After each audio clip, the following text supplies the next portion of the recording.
পূৰ্বৰ পাপৰ ফল পাবই লাগিব সাংসদ ৰকিবুল হুছেইনে। ধুবুৰীৰ মানুহ ধুবুৰীত থাকিব লাগে। পাপ কৰিলে পৰাচিত্ৰখিনি ভুগিবই লাগিব। ৰকিবুল ডাঙৰীয়া, আপুনি সমষ্টিত আহি পেলাই তেওঁলোকে কেছকাল নলগাব। আপোনাৰ সেইকাৰণে আমি অনুৰোধ জনাইছো, আপুনি ধুবুৰীৰ মানুহ, ধুবুৰীত আপুনি গুচি যাওক। বৃহস্পতিবাৰে সাংসদ ৰকিবুল হুছেইনক ৰূপহীহাটত কৰা আক্ৰমণৰ ঘটনাৰ সন্দৰ্ভত নতুন মূৰ লৈছে। নিৰ্দোষীক অপৰাধী সজোৱাৰ অভিযোগ উত্থাপন হৈছে সাংসদ ৰকিবুল হুছেইনৰ বিৰুদ্ধে। এজন নহয়, দুজন নিৰ্দোষীক অপৰাধী সজাবলৈ বিচাৰিছে সাংসদ ৰকিবুল হুছেইনে। এই ভয়ংকৰ অভিযোগ উত্থাপন কৰিছে এইসকল লোকে। মই কেইদিনমান আগত মোৰ হাতটো ভাঙিছিল এক্সিডেণ্ট হৈ। তাৰ পাছত মই হোলী হস্পিটেলত আছিলো ইয়াত অপাৰেশ্যন কৰিছে, প্লাষ্টাৰ কৰিছে, কাম নহয়, লাষ্টত অপাৰেশ্যন কৰিছে। অপাৰেশ্যন কৰোঁতে আজি 4-5 দিন হ'ল মই চিলিটো কাটি পেলাই মই ঘৰত আহিছো। হৈছে তাৰমানে আমিতো ঘৰত একো নাজানো।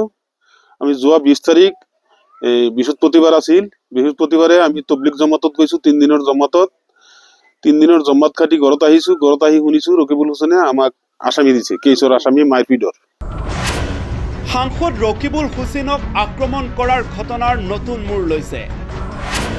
আক্ৰমণ কাণ্ডৰ লগত জড়িত নথকা লোকৰ নাম এজাহাৰত উল্লেখ সাংসদ ৰকিবুল হুছেইনৰ।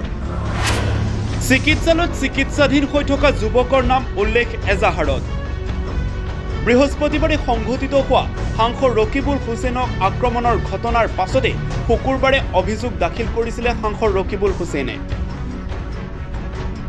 22 গৰাকী লোকৰ বিৰুদ্ধে সাংসদ ৰকিবুল হুছেইনে অভিযোগ দাখিল কৰিছিল।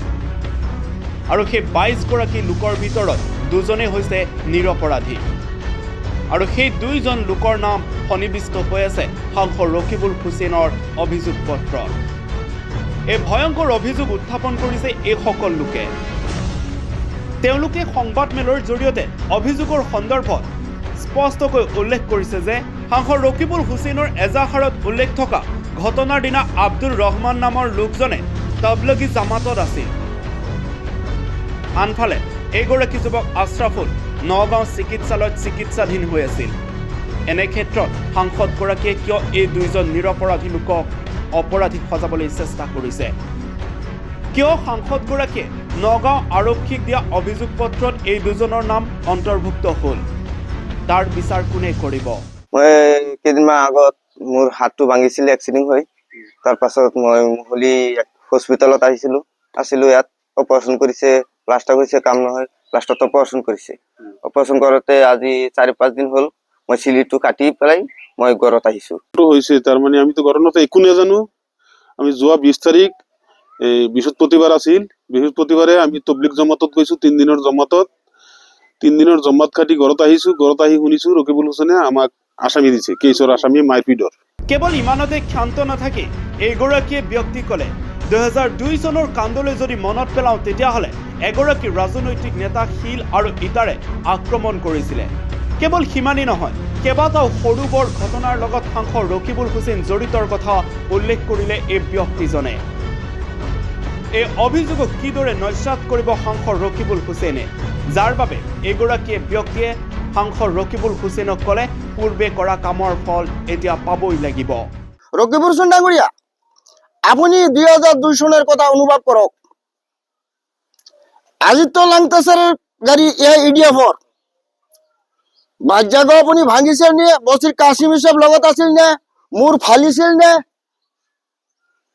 আমাৰ লাইলৰিত কেইবাটা মানুহৰ দাড়ি ছিঙিছিল নে?